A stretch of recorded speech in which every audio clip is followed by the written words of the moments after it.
Organisation అంటే centre for world solidarity organisation ఇవాళ ఒక డిస్ట్రిక్ట్ లెవెల్ ప్రోగ్రామ్ నిర్వహించాము. మెయిన్గా ఇది ఏంటంటే ఫుడ్ అండ్ న్యూట్రిషన్ సెక్యూరిటీ గురించి, అది కూడా సుస్థిర వ్యవసాయం ద్వారా, సుస్థిర అభివృద్ధి ద్వారా ఈ కార్యక్రమం ఉద్దేశించి one day multi stakeholder programme పెట్టాము. దీంట్లో వివిధ డిస్ట్రిక్ట్ లెవెల్ ఆఫీషియల్స్ని కూడా ఇన్వైట్ చేశాము.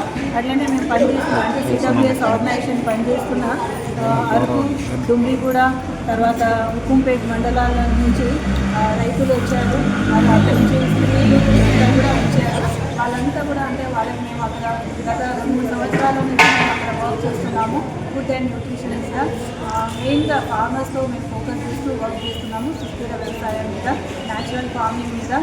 ఇంకోటి ఏంటంటే ఎవరైతే అడవి మీద ఆధారపడి ఉన్నారో వాళ్ళకి మేము జీవనోపాధి కల్పించే దిశగా వాళ్ళకి రీల్ బ్రూమ్ ట్రైనింగ్ కానివ్వండి, అడ్డా లీఫ్ ప్లేట్ మేకింగ్ ట్రైనింగ్ కానివ్వండి, ఇలాంటివన్నీ కూడా ట్రైనింగ్ ఇస్తున్నాము. తద్వారా వాళ్ళ యొక్క జీవనోపాధి పెంపొందించేలాగా వాళ్ళకి ట్రైనింగ్ ఇవ్వడము, అవగాహన కల్పించడము.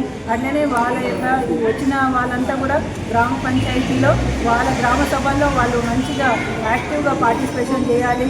జీపీటీపీ అనే దాంట్లో వాళ్ళు మంచిగా చురుకైన భాగస్వామ్యం ఉండాలి. తద్వారా వాళ్ళ యొక్క విలేజ్ ప్రణాళికలన్నీ కూడా వాళ్ళ యొక్క విలేజ్లో, వాళ్ళ యొక్క గ్రామాల్లో వాళ్ళు తీర్మానాలు వారు నిర్ణయించుకోవడము చేయాలని ఆ ఉద్దేశంతో సిడబ్ల్యూఎస్ చాలా ఈ యొక్క విలేజెస్లో చాలా యాక్టివిటీస్, అవేర్నెస్ ప్రోగ్రామ్స్ అన్నీ కూడా చేస్తుందన్నమాట.